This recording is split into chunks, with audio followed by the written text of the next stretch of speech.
Hi, how you doing? And I know what you're thinking. You're probably thinking, oh, this is a Double D skit. But it's not. The only thing you can be sure of is that I am Candy Bar Kid, and I've been in control of everything. Now, I mean, I was in control of the characters, the creation of all of them, Julio, Underwater Eddie, Mupuktu. I read all the comments, I see what you guys say. I control the conversations. I pick the topics, the skits. Some might even say I've created myself. I even do DSC and the live draws. You know what? I decided recently that I want the Double D's podcast to end. So, it's happening. You're listening to the Double D's podcast. I'm Dom. I'm to respect. You got a great set of tits. I get so angry thinking about this kid. Because that's what most people are bitching about. To New York, you know what I mean? We like to eat out here, you know? You gotta stop looking at interacting with people online as a cheap date. My father used to drink. Get the fuck away from me. I'm done. I come a lot, by the way. You're doing the rap stuff. If you didn't say it, somebody in the comment section would have said it. It's like how you feel when you're having a paranoid high. That's a dynamic connection right there. You're listening to Double D's. I'm Dom. I'm due respect. Thank you for listening to another episode of the Double D's podcast. As always, we would like to force each and every one of you to give this video 160 likes. Yes, I said 160 likes. I know I said 170 last week, but now we're taking it back down to 10. We're taking it back up a couple weeks later. You know, we're just going to keep, the pendulum's going to keep swinging, but please give us a like. It helps the podcast out so very much. Does it really? Well, you know, it's at this point. Well, this isn't doomsday. Don't. It is. All is lost. I'm gonna hug you. Hey, hold on. Hold still. Don't touch me. Don't touch me, dog. All right. Back up off me, dog. I don't do that. I don't swing that way, dog. Okay. We have a bit of sorry to cut you off. We have a bit of very important news to deliver to you guys because we know what we told you guys last week. Last week, we told you guys that we were finishing the podcast, and we're actually not. We're going to do it for 1,000 more apps. No, I'm joking. We said that we would give you a voicemail number, but instead, we figured out something that's a lot more convenient for us in terms of cost. Because when you do listen, this podcast has been costing Dom money this whole time, right? To host, right? Yeah. It cost me time, and it cost Dom money. So it's taken stuff from us, and these voicemail, these voicemail services, they you know, there's a charge for them. So we figured out a way to not exclude the international audience, which is, you know, about 15 people, and make this a lot easier for everybody, for me in terms of mixing. Guys, this is going right to the end. Let's be very practical here. The easiest way for you to send us voicemails is to use the voice recorder on your fucking phone. Use the voice recorder on your phone. Or your desktop. Yeah, or your desktop. Record something for about a minute and a half. Let us know whatever you think about the podcast, however you feel, and then just share it and send it to d.podcast@gmail.com. d.podcast@gmail.com, please. And what we're going to want from you guys is tell us your name, all right? Tell us your age, where you're from, and also let us know if we are allowed to share whatever you're going to say. You know, some of you guys maybe will say something personal like, oh, I used to eat a lot of candy bars, now I don't do it anymore, or whatever. You know, that sort of thing. If you don't want us to talk about it, just let us know. This is really the easiest way, and I feel like there's probably one or two of you guys out there who's like, but I got an iPhone. What am I supposed to do? I almost did Candy Bar Kid just now. Almost. We shall not speak his name. All right. And to that person, we say, so what? Then you won't. Then you don't send a voicemail. Yeah. Then you do not send a voicemail. Guys, if there's any of you that say but, that there's going to be a lot of you that knows that we've given you fucking hours and hours of value. Here's what's at stake here. Like, basically, you can send voicemails whenever, like after the podcast is done, you can do that, but you will not be heard on the show. It's not going to be cemented and installed inside of these episodes. We're going to give you guys time. We're going to give you guys airtime to say your shit, but you got to do it, in a lot of time. You got 2 months, so yeah, we'll give you guys fair warning. I mean, like it's as simple as it can be, and I'm not going to get into some spiel, but there's no, but we should get into some spiel. Should we? No, really? we should get into some spiel because we know. I feel it bubbling in me, but I don't want to start yelling. We know some of these guys, and look. We've gotten a voicemail from one of you guys who took the initiative. Brandon Flores. We're gonna play his voicemail at the end of the episode. This is what we're gonna do with you guys. We're gonna share how he felt about the podcast. We're gonna play it at the end of the podcast, and that's what we want to do the same with you. So all we're asking is that you guys just take a little bit more initiative and just, yes, we said we would give you the voicemail, but this is a lot easier. It's a lot easier on all of us, and just come through for us in that sense. But also, kind of, if you don't, then I guess you. If you don't, then you don't. Really, that's fine. Yeah, that's fine. I'm not gonna guilt you guys into it either. But yeah, I want to guilt you into it because it's at the very least, you know what I'm saying. We've talked to you, talk to us. That's all. It's weird. It's one of those things where it's like you feel like you shouldn't have to. You know what I mean? It's like, oh, we did 200 of these, and if you watch them, I guess you should have something to say. But if you don't, then it's like, okay, well, not everybody wants to communicate, I guess. Oh, right. Man. I mean, this is kind of a weird example to use, but there was a show years ago on HBO. It was a very small series show. Maybe you remember it. It was called Subway Stories. About Jared. It took me a second to get that. This week I have a really special story. It's about a little girl. All right, goodbye. I'm going to jail. By the way, that intro was no bullshit. I think we've got to stop mocking Candy Bar Kid, because Candy Bar Kid is not an impersonation that Dom does. That's actually a thing, and I think we've been impersonating him way too much at the beginning of the show. Yeah, it's a little creepy. So this particular show had a man who was going to work every morning in New York City. He was getting on the train, and one morning he was encountered by Rosie Perez, and she was rubbing up on him on the pole in the train. Like, so this was a thing that they did every morning, where he would put his hand on the pole and she starts rubbing on it, and this was some kinky thing that they did in the. Did she know him? Yeah, no. And this is the point. This is the point where I'm getting at. So they kept doing this for weeks and weeks and weeks, and the guy was a married man, and one morning he felt the need to break the fourth wall and to say, "Hey, we've been doing this every morning. My name is Dan." Soon as he did that, Rosie Perez sighed at him, rolled her eyes, and walked away, and he never saw her again. Is this you? This is the story of Do You Respect, everybody. This is me. And then after that, then I spoke to Candy Bar Kid and we started the podcast. I just looked up Rosie Perez, and do you think those tits are real? I don't know, man. She's always had a great rack. Good Lord. Just had a fantastic rack. My eyeballs are like. Yeah, I saw. You saw her rack in White Man Can't Jump, I believe. Oh, that was her. Yes. She was fucking Woody Harrelson. Yeah, right. Oh, just amazing rack. Okay, so my point, the reason why I bring that up is, it can be a thing with some of these guys where they never wanted to communicate, they never wanted to say anything. They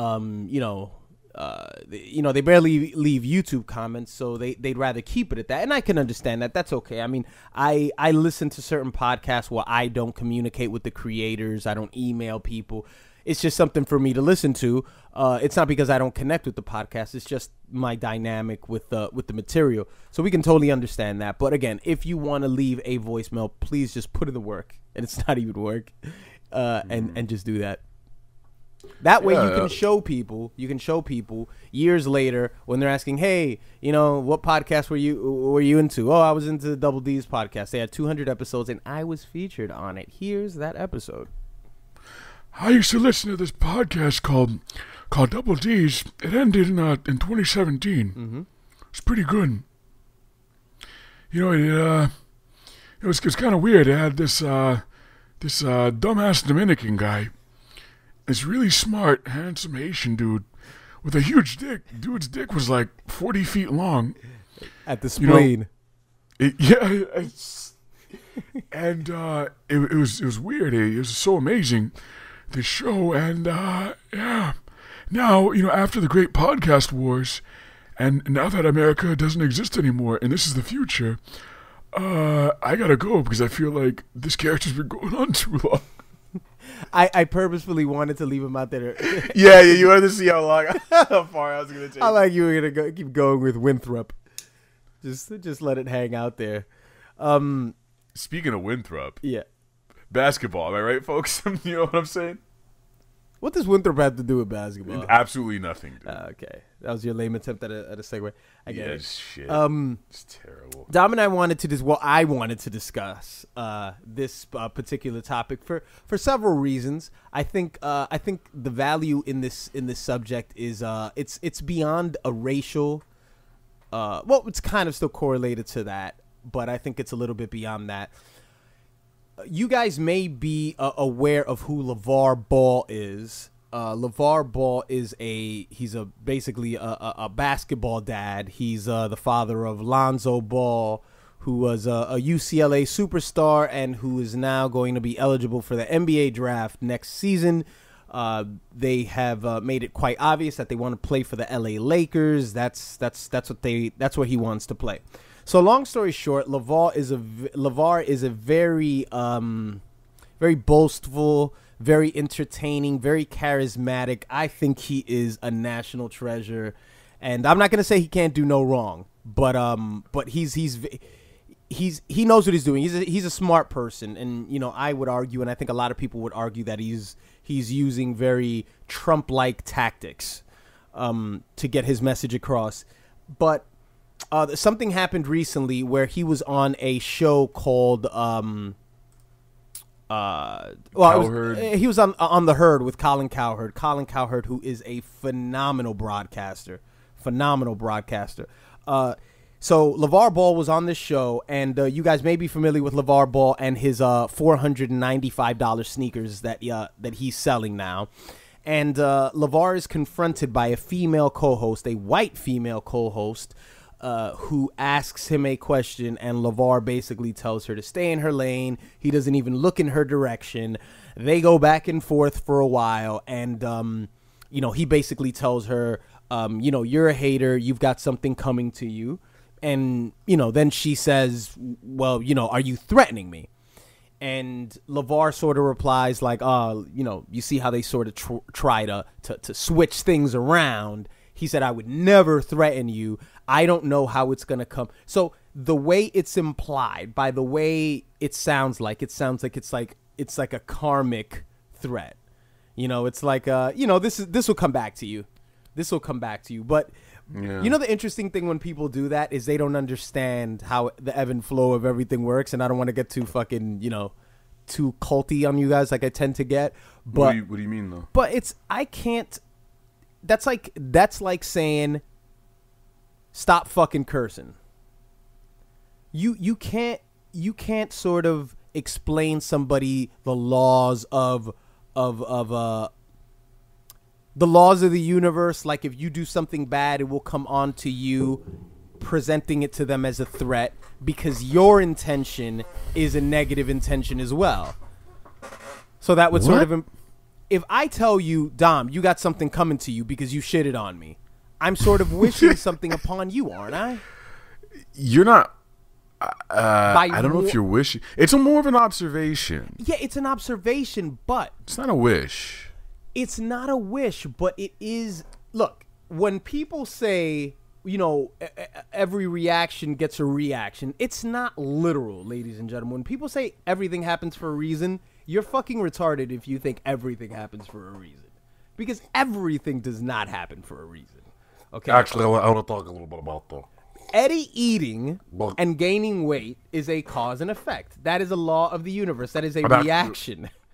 I'm actually skinnier right now. You've lost like 15 pounds ever since we started this thing. I'm down to 380 and you've right now. gained 70. At least you had a net of about 55 pounds. I used to be 600. Anyway, the reason, the reason I exercise a lot, I eat.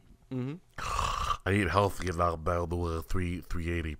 I actually just gained 2 pounds just now. Are you weighing yourself? Yeah, each of my balls actually weigh 50 pounds too. What are you gonna do for work after this podcast is over, dude? This podcast is ending. Yes, it's ending. What are you I sent talking you, about? Eddie. I sent you. Don't, Eddie. Dom invited me to the studio so that I can have a seat and we were talking and stuff. Yeah, but I sent you a voicemail the other day. I called you. You didn't pick up. What? Did you eat your phone again? He thought his phone was some chocolate. It was a karmic observation, but I think he definitely could have worded it better. Yeah, because When you it can say- be perceived as a threat. It can. When you do say you have something coming to you, it does seem like you're talking to them about them. Yeah. That's a tough. But that's words. That's words. Excuse me. And I don't know if that's the world that he lives in. I guess it kind of is the world that he lives in, and he should have known that. But like, something that Charlemagne pointed out that was pretty interesting was he kept saying, "I'm scared of you. I'm not looking over at you because I'm scared of you." The implication being like, I know how this plays out. I know what this looks like, and I'm not going to be engaging with you because look what happened. Yeah. And he didn't even look at her. I mean, he was trying to block her out. I know he called her hate or whatever, however you want to interpret it, but he was trying not to engage, and she just kept, digging and digging because she couldn't shut up either, right? God forbid she doesn't talk. That was an option, right? It wasn't, but it is her show. It's not It's her show? It's not her show. She's on the show, but it's she has a right to talk, of course. I mean, it's kind of like Colin said. He's like, she's a reporter. She has to probe. It's what she does. The only thing that I call bullshit there is if we're having a discussion and you say you're scared of me, then you're making a racial statement. You think so? Yes, you're making a racial statement. He's saying, I know how things fare out. I think even Charlemagne pointed it out. I know how things fare out in these sort of situations. You white women do your white women thing, and you victimize yourself. But it's like okay, if we're going to create, all right, we'll put it in terms where you can understand it because you're stupid. All right, cool. So if we're building, we've got an empty box. Oh, this is tight. I love this analogy, yo. I love this shit. Big shout out to this analogy. I love this shit. So we got a box. It's me. All right. And in that box, I just put, I'm scared of you. Okay? Okay. So I'm scared of you implies it's not a personal statement. Is it a piece of paper in the box? Why is it in the box? Is it a piece of paper in the box? No, it's no. This is a cardboard box. It is empty. And I just put that comment in the box. What is the comment digital, or did you write it? Is the comment digital? It's okay, it is a piece of paper. I wrote it in the piece of paper, I folded it, and I put it in the box. You folded Don't it. make me yell at you. I gotta unfold. Don't make me yell at you. Okay, go ahead. Okay, so that's in there. So later on, when you say you've got something coming to you, and I say, are you threatening me? Then I don't think you can then take that out of the box because you already put the racial component in the box. When she said I'm threatening you, he said, oh, see, this is like he's anticipating something. Yeah. So you have your racial role. So he's judging this whole thing from a racial standpoint. And then if she somehow makes it a racial thing, because if she's playing her position and he's playing his position, then he's playing the position of I'm the scared black man because I know that the people will see a animal versus a white woman. Yeah. So why is it so wrong for the white woman to then say, if that's what she's implying, to say, are you threatening me, you scary black man?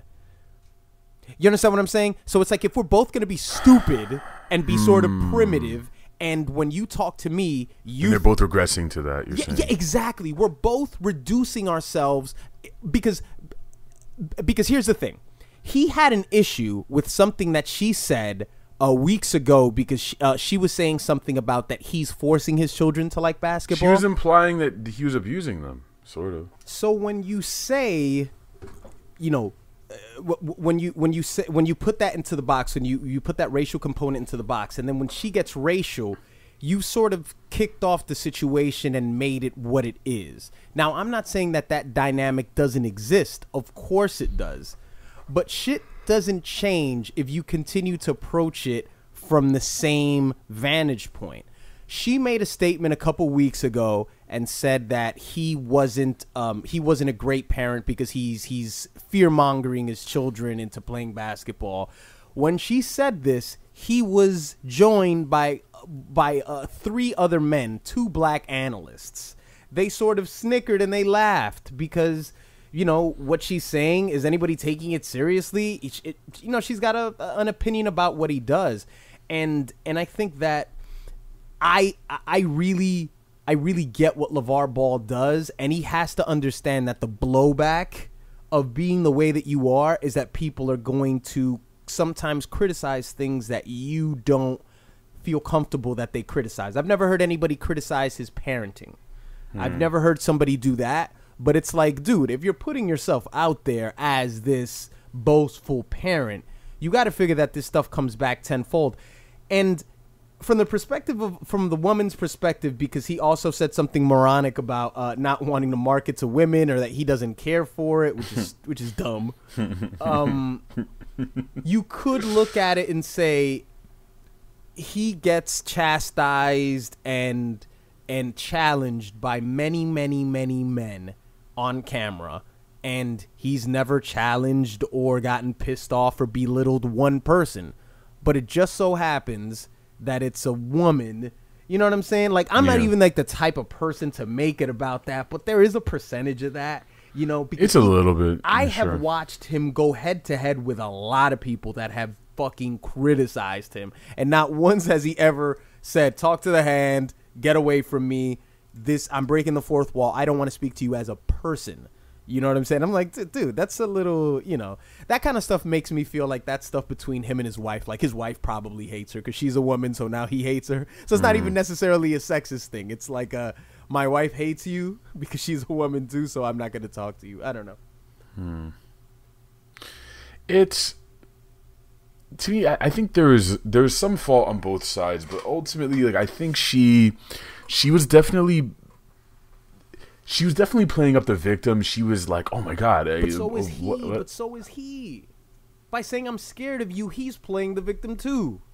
And Mr. Charlemagne, who writes the Black Privilege book, you know, who writes the book on Black privilege, and that's you're vouching for victimization, for being a victim. Oh, is LeVar Ball being victimized? He just put out a $495 shoe. We can't just look at LeVar Ball and say he is the disenfranchised fucking factory worker who lives in public housing. He lives a totally different lifestyle from a person who is who's disenfranchised.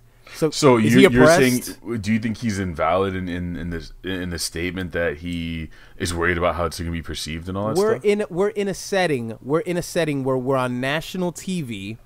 You are an entrepreneurial African American man who has made it a point to charge people $495 for a sneaker. You are empowered to the point where people are calling you arrogant, and now when somebody approaches you with criticism, you go, I'm scared of you.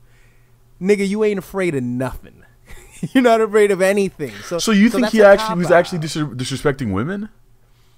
I wouldn't go as far as well, to okay, say obviously women. not all women. He's Yeah, just, it's just he's her. It's belittling. her. Yeah, he is kind of just belittling her because she's a woman. It is because if the amount of people that are fucking going at you, and there have been a lot of people. I watch a lot of sports commentary because of him. I'm interested in him. I'm not interested in NBA basketball. He's interesting. That's what makes sports interesting, is the stories. Yeah. I've been watching him being interviewed by a lot of people, and people have asked him some pretty tough questions and have told him, hey, have you ever considered that you should just shut up and let your sons play ball? He answers everything with a smile. You know, he answers everything with a smile. Like he understands. You know, he's self-aware. You know, he's self-aware. So, but here's the thing, though. Yeah. Should you be allowed to talk to a woman like that? If she's if she's a reporter and you would tell a male reporter to shut up, are you allowed to tell that to a woman? If this is equal, like if you can tell a male reporter to shut up, yeah, or just dismiss them, can you be dismissive to a woman then, or is that seen as misogyny? You know what? You know what, man. See, I'd love to answer this question. I'd love to answer this question by her just being a woman, but the fact that the society that we live in is that people color her with two shades. Yeah, they say she's a woman and she's a white woman. So it's like the whole thing gets too fucking complicated. You know, he's a man and he's a black man. If these are two white people, no one would care. No one would care because we make everything so complex with race. But I think it starts with us. It starts with the fact that Lavar says, I'm scared of you. Dude, just dismiss her. Just say, I don't want to talk to you because of what you said. If that would have happened, that would have been so good. That would have been awesome. It would have been personal, and it would have been like, I personally feel. See, I don't believe that just because she's a woman and he disagrees with her, he's being a bitch. No, I think he's being a bitch because he disagrees with her, and then he states the characteristics of the person that he is talking to as a woman, because he says, I'm afraid of you. I'm afraid of you. You know, that's like that old Patrice O'Neal joke where Patrice O'Neal says he's walking down the street and the white woman says, I hope this black guy doesn't kill me. I'm afraid of him. And Patrice is walking down and saying, oh my God, I hope nobody kills this white lady because I'm going to get blamed for it. Yeah. So I get what he's trying to say. But by doing that, you're already you're putting that into the box. You're saying, I'm talking to a woman. Don't say that. Say, stay in your lane like he told her. And she says something, he just says, I don't want to talk to you because you're a hater. I don't think that's him being sexist. That's him saying, I have a personal gripe with what you said. It just so happens to be that you're a woman, but that one thing that you said pissed me off. But he's pointing out the fact that she's a woman when he's saying it. So that doesn't make him look too good. And it doesn't make her look too good when she sort of takes this, the way she reacts, she's like, oh, like she's being assaulted. It's like, well, you sounded like Missy Elliott, and that was with Timbo on the beat. So it's like, they're both kind of at fault, but he led the situation. What was it? She was really kind of smug and like, whoa, what did I do? What did I you know what you're doing? Yeah. And from my perspective, it's like, what do you do anyway? Like, what do you like? Sort of Birdmanning it, where I'm like, I have the flower, and I'm like, what do you do? Like, what do you make? You don't make shit. You just point and label stuff. Wait. I thought you meant Birdman as in. Nah. No. Yeah, y'all finished. Nah. Yeah, exactly. That's what I thought. Hey, yo, she doesn't add anything to the show. She doesn't add anything to it. So I mean, she's hot, but you know that's well that you know I guess that's what she adds to the show. Which is like, oh, it's special, great. Yeah, whenever she comments on something, it's not a value. But yeah, she was very smug in her approach, and then when she said, are you threatening me? That sort of adds to the stupid dynamic. It's just like this whole fucking situation is stupid. They got to be at least a little bit media trained. These guys. I mean, all these dudes. I mean, they gotta. I think they gotta be able to better handle themselves when someone talks to them like in a way that they don't like. All right, so let's try this out. I don't want to talk to you. Why not? Because you need to stay in your lane. And particularly the lane that you need to stay in is Griffin. You stay on Griffin, and then you go down there about 2 miles, and then you go left, and then you go to Weston Street. Weston is where directions guy. Yeah, look, yeah. All we want to know is why. All we want to know is why we found 3 dead bodies in your basement. Why were they there? Well, praise be the Candy Bar Kid. I was driving him just last week. We were going from Delaware. You're saying Candy Bar Kid you're his chauffeur, so he's some kind of a mastermind or something? That is correct. That's how I found out about the show, because I was driving him around, and then he had mentioned one time when we were going to the club that night. You're saying you first came on this show because you were driving Candy Bar Kid here. Because before I was driving Candy, That's strange. What a development. I cannot say anymore, but what I will say is stay in your lane. Stay in your lane. Who's the most media trained of all the characters? Media trained? Yeah. Oh, it's got to be Underwater Eddie, man. No, Eddie's not. How is Eddie media trained? He's not. I just wanted to. Media trained is blogger Chan. She's not here right now. Yeah, she's good. But Chan heard about the show ending. She said she may take a trip down here in about a week or two. Yo, I think She wants Cowboy. to come talk to you personally. Oh, great. I think Cowboy is media trained. You know, that's what you think? Yeah, Cowboy could field all the tough questions. I think he's gotten over the whole damn thing. Actually, nah. I ain't. Why haven't you gotten over it? You still listening to the album? Yeah. No. Okay. What do you think of it now? Yeah. Okay. That's not a song on the album. Yeah, it is. Oh yeah, It's yeah, the yeah, fourth- yeah, Yeah. Not That's what I was- Yeah. That's the name of the track on the album. Damn. If you had a chance to collaborate with Kendrick, if you just had a chance to speak to Kendrick on the phone, I don't want to talk to him. You're upset. Yes. But what's the question, though? Would you collaborate with him if you could? With who? With Kendrick? Collaborate? Yeah. What'd that mean? It's when you do things, when you create something with somebody else. You mean like a sandwich? Exactly like a sandwich, cowboy. Just like, He just walked out.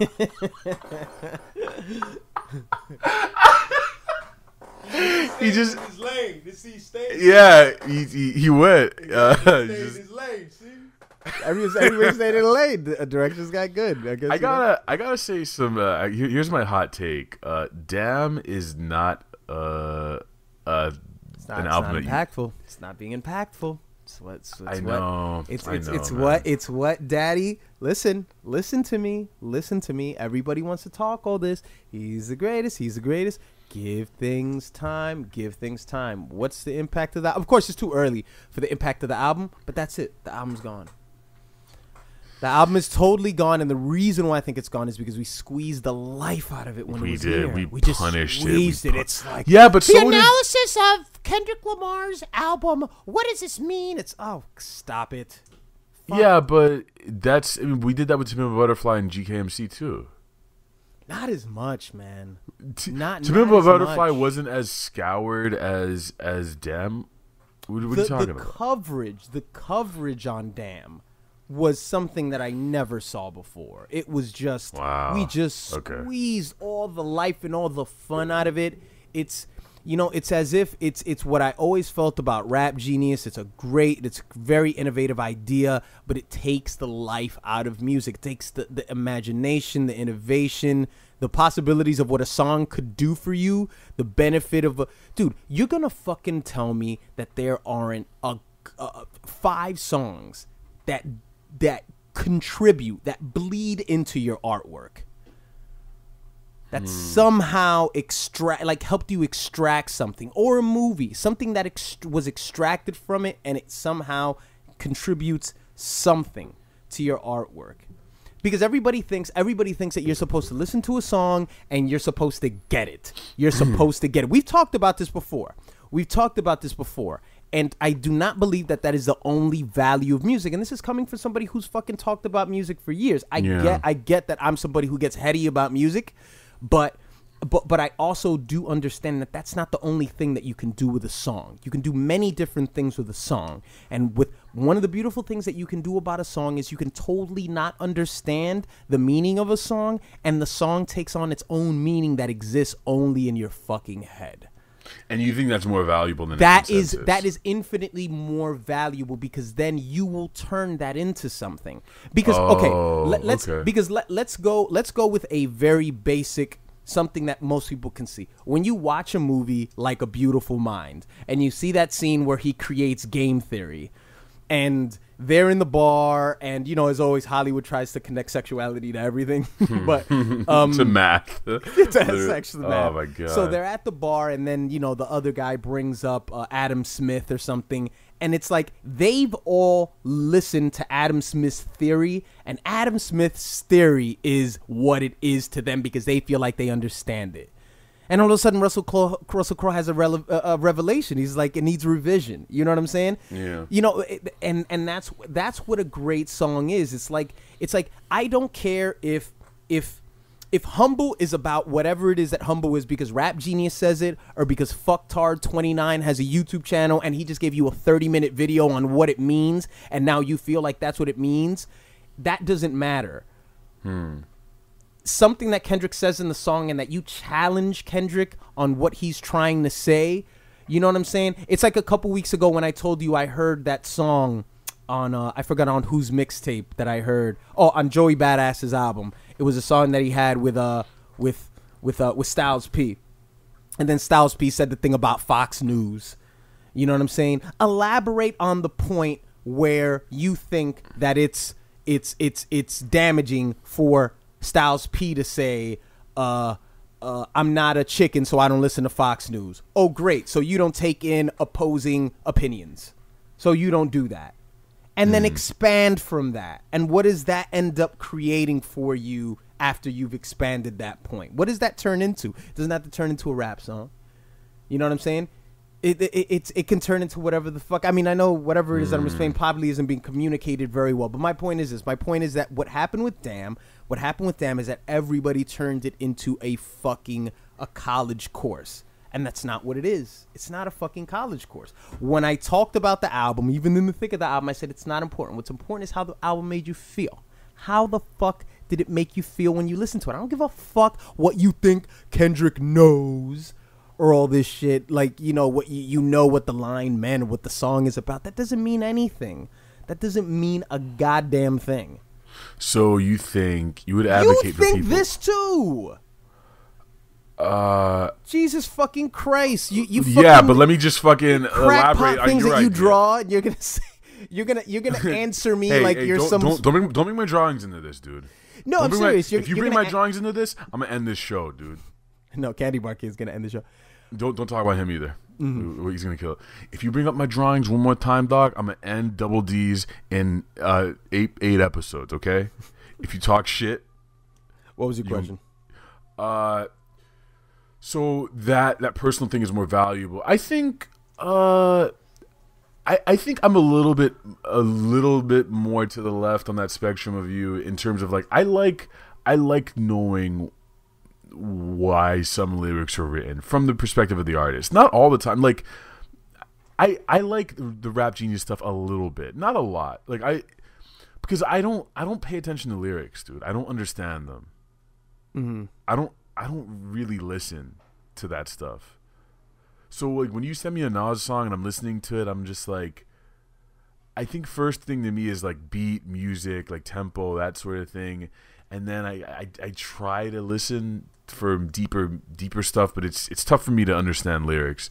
So yeah, I guess I do kind of end up absorbing this stuff in a way that's why not can't really... you take in Nas, but you can take in Kendrick? Because some of the beats are just, it's too old, man. Oh, you don't like Nas's production? It's all right. Some of it is all right. Like that song you sent me, Fetus. It's great. It's great. Well, there's two versions to that. What's the two beats? Oh, okay. Yeah, because it was a part of his lost tapes. I think Cowboy produced that beat. Lies. Yeah, I mean, I don't expect everybody to feel the way that I feel because, most people would say, no, the artist is communicating something, and once we understand what the artist is communicating, we then get what the real form of nourishment that we need from the song. You know what's funny is like you were like spot on right about me, and I was like fighting you on it. You were 100% correct. No, because you're fucking approaching me like you're fucking.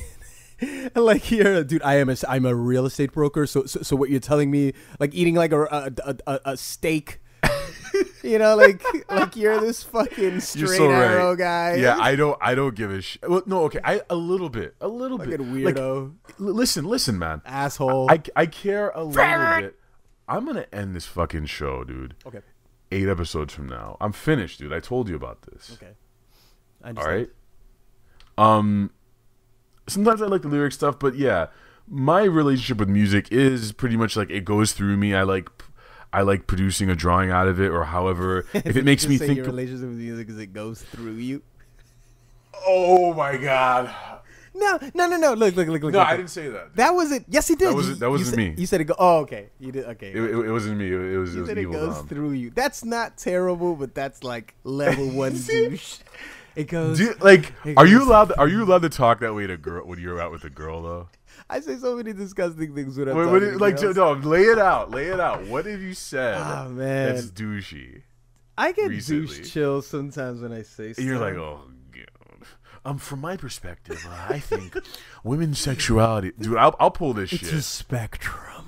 No, I do believe this stuff, but I mean, I know girls like to hear it too. It's like you have to be empowered in your sexuality. You have to, as I have my hands around her neck, you have to understand that you are in control of how you feel about your body and how other people treat your body as well. You are in control of this. So if you enjoy my hands around your neck and I'm smacking you around, that's fine. You tell them that. I don't say that explicitly, but I think one thing that, I mean, this is like borderline douchey, but it's important to me that like after some sexual interactions, like if I did like choke someone out or smack them around, that we talk about it a little bit, just a little bit, like you are you good, all that stuff, like you sort of talk to them, like if they want to bring anything up, or I just want to make sure I know where their head is, you know. Mm-hmm. Also, sometimes, I mean, you know this. I mean, like, women are like they have this thing where they get really like shat on sexually, and I'm not talking about like physically. What I mean is like they're not necessarily taught that they're supposed to understand themselves sexually and fulfill like their needs. Be that like, what if you're a woman, like you're really successful and you believe in feminism and equality and all that shit, but you want a guy to choke you out and spit on you. You want that, Right. So how do you negotiate that? You know what I mean? Like, yeah. So you got to find a guy who you trust. I mean, let's think about it from a woman's perspective. Like, 'cause seriously, this is dangerous. Imagine if you were a woman and you like being submissive and you wanted a guy to like sort of take control and beat the shit out of you a little bit. But I mean, it's on the border of like, it could go really bad if you don't trust the guy and you're not comfortable around him. Right? So you have to know what you want, be able to communicate it, trust the person, trust that they'll stop if they're not if you don't like what they're doing. So I think maybe that's, would I even consider this douchey? I mean, like, maybe sometimes the way I word some of these things when I'm talking about that with women can be douchey, but that's probably my main thing. Like, I gotta talk about this stuff. So how does I guess you're saying that the challenge of a woman who has lots of sexual desires, how does she feed that and not succumb to like society's stigma of her wanting to fulfill her sexual appetite? Yes, or judging her Yeah, judging her because of it. I'll tell you this. My perspective has changed on something on that topic. My perspective has changed from something that I told myself years ago, and I've always told myself, and I think a good deal of men have said this is kind of logic, where it's like, if I take a girl out on the first date and we fuck the first night, her chances of getting with me have decreased. Okay. And the reason why I feel like that is because I think if you're with somebody like that who does that, then that obviously means that sexually you guys are hungry. There's nothing wrong with that. Now, I think the only thing that having sex with a guy on the first date does is the guy has to be very observant about, was she feeding her sexual needs at the moment, and was it just something that she wanted to do because she's a grown woman and she could do whatever the fuck she wants, or was she searching for something else? You know what I'm saying? What was she looking to get out of this, or did she just want it to fuck? If it was just a fuck, and now we're gonna hang out and act like nothing happened, then keep fucking. Then, my friend, you get a high five and a tap on the balls from me. Yeah, and you've got yourself a good egg. Yep. Yeah, you got yourself a good egg. But if you have somebody who, I don't know. I mean, I really have no problem with that. I mean, I've gone on a lot of dates recently. I told some girl to go fuck herself a couple days ago because she was just fucking lazy. Just Lazy. Just lazy. She came over. She got naked and she was just lazy. What a lazy bitch. She got naked in your apartment? How dare she? Yeah, she got naked. She's like, look, just let me guess. Dead fish just laid there? Exactly. Dead fish. Yeah. Dead fish syndrome. The syndrome of expecting a man to sort of react to you the way a 21-year-old would. I don't give a shit. When it's like when you were 21 and you would just like there's rock It's hard. like, oh my you would, god, we're naked. like anything, just a 50-year-old saggy ass. Exactly. Oh my god, you've come to my dude. That's it. This is at this point. I mean, that's it's how like, I roll. You're naked here because I can do that. I can get you naked and I can get you over here. Now it's also a thing where I'm a grown man. Maybe I kind of liked your company. Did I necessarily want you to strip down naked and us to have sex now? Maybe not. Maybe not. Maybe I just wanted. I remember. I think I told her, so, "Hey, you want to watch TV?" And she was like, "No." Like she wanted to just keep on, and maybe I didn't want to.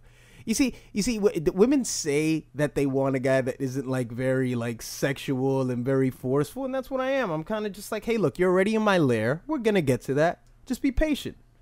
And if you're going to be aggressive, then okay, come on, bring it. Bring it. But that in itself is, I think this is kind of controversial, but like, I think a lot of women gain their sexual experiences from men. Like, I think men are sort of like, I'm speaking about submissive women, which is like that's what I deal with. That's my stock and trade, my friend. Women are who like submissive women are who I deal with, and I think very often they learn what they like or don't like under the premise of like it's a dominant guy just giving them what they want, sort of, and giving like sort of orchestrating things, and then they like, okay, I like that, but I don't like that and that. So you're sort of like, it's like you were shopping or something. Yeah, it's very, very rare that I meet a woman who comes to me like with this, hey boss, paper on my table, here you go. Yeah, how about this? Right. How about this, boss? Like let's do this. Like I'm in, like I want to try this thing. I'm gonna be like, you know, the one that's very rare. You're gonna find someone who sort of comes to you with initiative. I think maybe that happens though, maybe more when you're in like a stable relationship and she really, really gets to like you and there's like passion. I don't know what that means because I'm not emotionally intimate with anybody. He's asexual. Yeah, I'm asexual. I don't have a dick anymore. I gave it away. But the thing is, the next time I encounter the dead fish kind of person, I'm at the point now where I have enough options. Where, by the way, that's what you don't have when you're 21. You don't have options. That's why you're trolling Craigslist, trying to find weirdo ladies or whatever, and you get what you can, you know, and you just you hold on to it. Oh my god, text her a million times. You young guys out there, you're doing that because you don't have options. Once you're more desirable, and I think men grow more desirable as they get older. You're more attractive. You're gonna like grow into your figure or whatever it is. Like you're gonna understand yourself more and what your capabilities are mentally, sexually, all that stuff.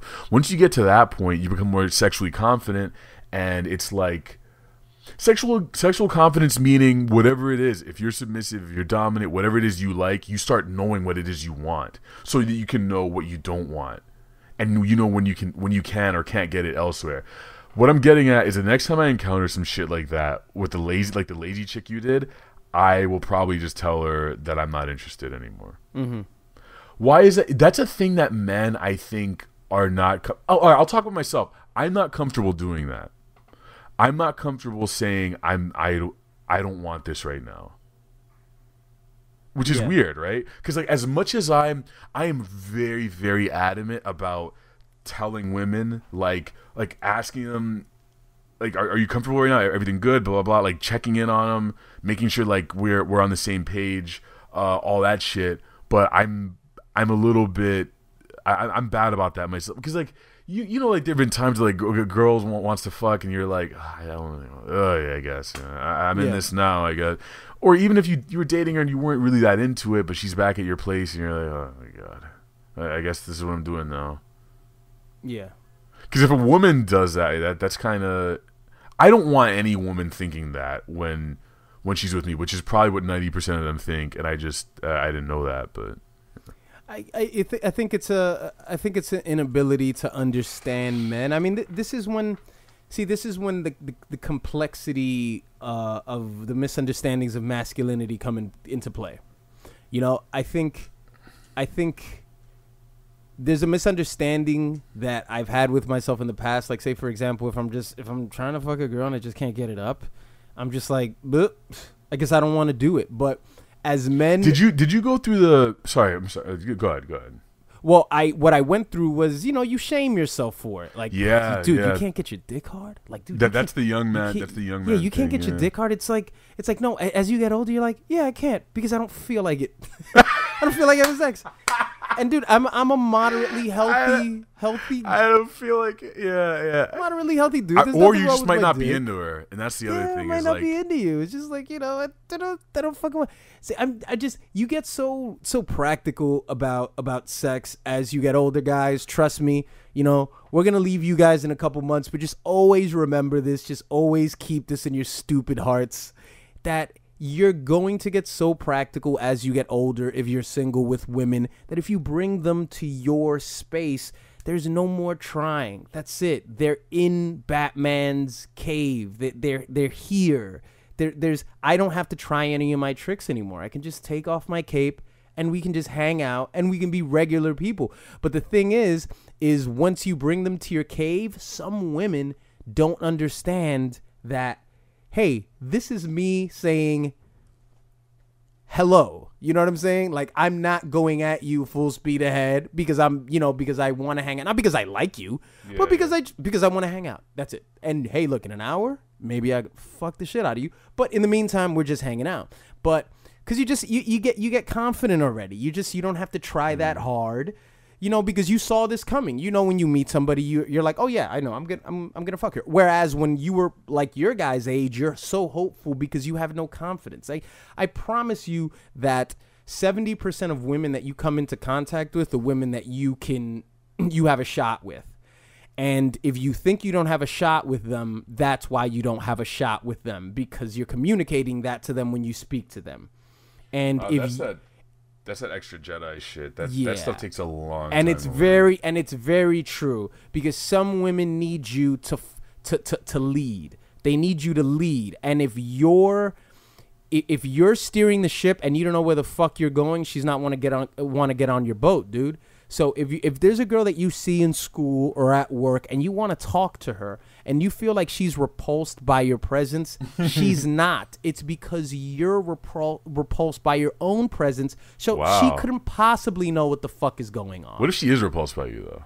It's a possibility. It's a possibility. But for the most part, no. For the most part, you've mostly had a shot with most of the women that you've known. I don't think it has anything to do with what you look like, unless you have you got hygiene issues. I thought you were gonna say Down syndrome. Pretty hard. Unless you've got hygiene issues and shit like that, I think 65 to 70% of the women that you encountered, you've had a shot with, and you still have a shot with each and every one of those women. You just have to approach them different. Doesn't mean you have to be a douche.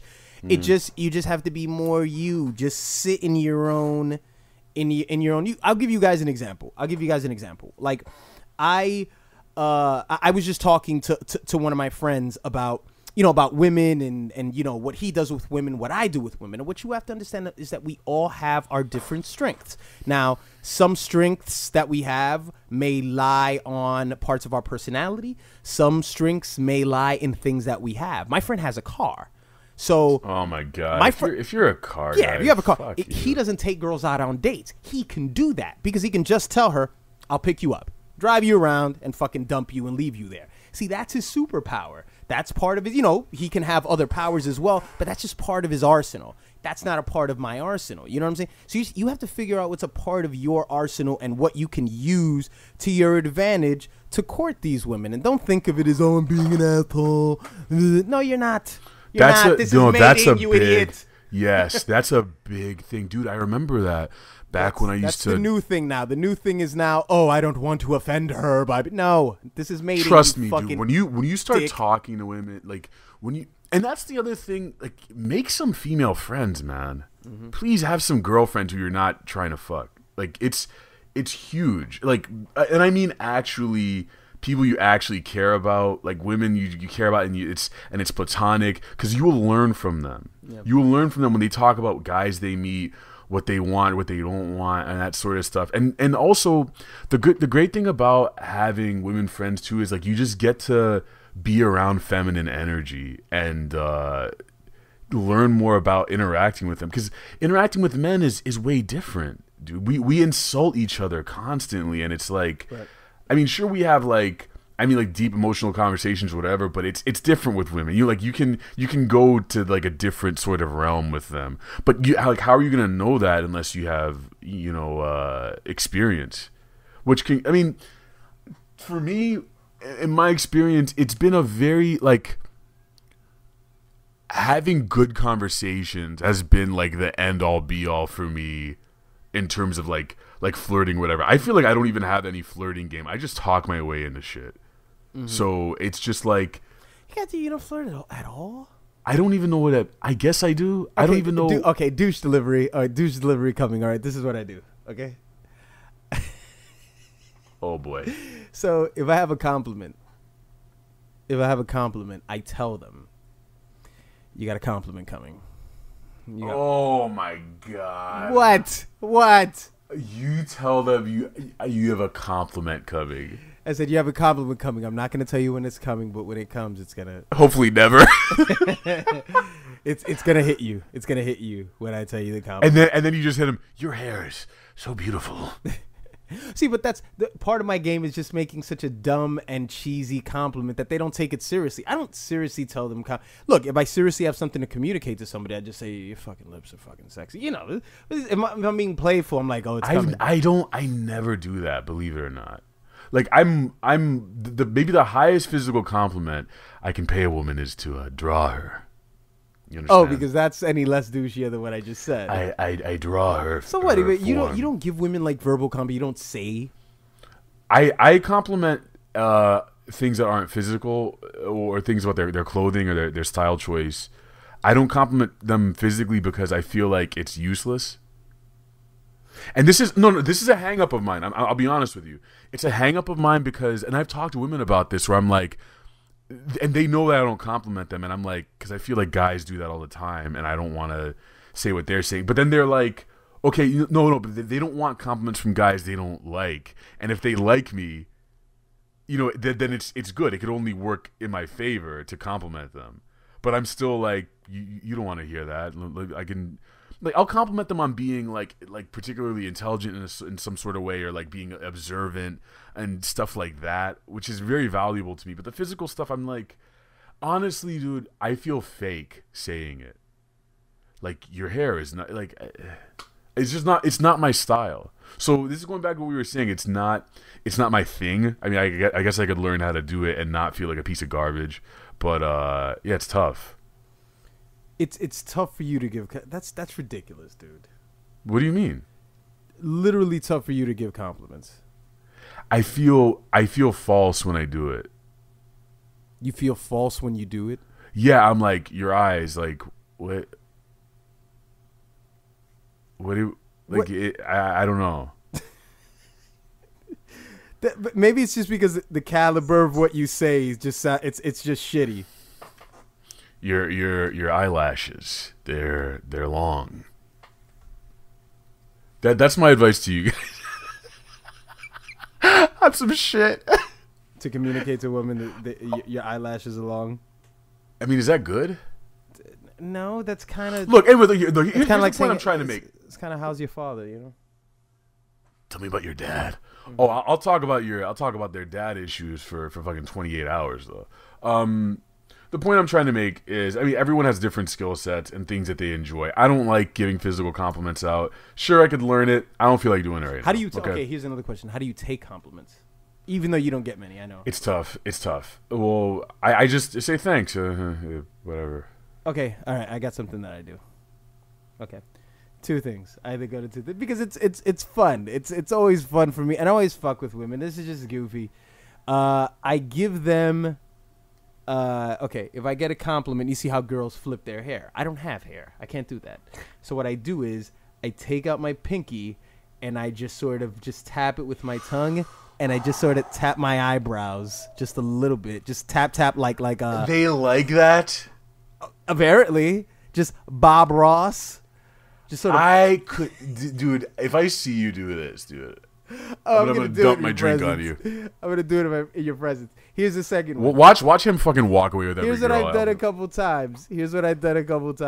Oh, Jesus. You know, and there's just certain set things that I do. Obviously, if I'm on a date with somebody, you know, whatever happens, happens. But there's some reoccurring things that I do. If I'm walking with them and they give me a compliment, I stop and I do the jail pose. I give them the jail pose. Just one good jail pose in the middle of the street. Well, like arm crossed? No, not that one. The jail pose, my choice is to get to crouch down and to, you know, just hold my hands. Oh, yeah. Just hold my hands and just like sit at an angle and just look forward like, all right, you know, just I'm taking it in. That normally gets a pretty good response. But it's just it's douchiness it's done with irony. I know I'm being a douche. And they know I'm being a douche, but it's just it's fun. It's fun. My version of that would probably be like I stop the girl in while we're walking. I'm like, your form. Like I gotta talk about your shoulders right now. I gotta talk about what's happening here. You did. Oh, fuck! God. You didn't think that I was gonna make it for the episode, right? I fucking came. Where were you, man? I got fucking the Pitbull had a fucking concert. I got tickets. Pitbull concert. Okay. I had to get the motherfucker. You thought I was gonna fucking come here. The shit that you said last week about my kid. You said shit, dude. You know, I didn't say anything. I fucking tell you if I haven't fucking fucked you up when I see you. And I don't give a fuck if the podcast is over. I got a bone to pick with you, motherfucker, and we're gonna fucking have it out, bro. Me and you, but Julio back. No, me and you, we're gonna fucking fight. Play the voicemail from the kid who sent it. Play the voicemail. Yo, this is FC, and I want to thank you, D-Respect, and thank you, Dom, for every single thing you guys have done for me. I want to thank you for all the energy, the perspectives, the motivation, the advice on the creative process, on how to follow your dreams, goals, and ambitions. I want to thank you for all the laughter, the humor, the podcast, the skitcast, all your videos on your channels. I want to thank you for it all. I currently live in Oklahoma City, but I'm originally from Mexico. I came when I was 5 as an immigrant. I relate to you guys a lot when you guys talk about the Dominican Republic and Haiti.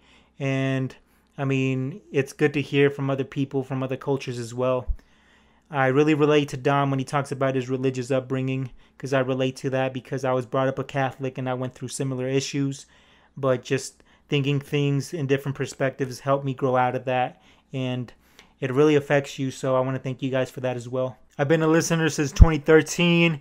I've been listening to you guys since I got out of high school. I've been listening to you guys at work, while I'm working out, or when I'm at school. I love it. You guys are great. You guys have been a part of my journey creatively since the beginning almost, and you guys helped me reach so much in so little time just by the focus you guys have. I applied it to myself, and keep doing your thing. I'll keep on supporting you guys.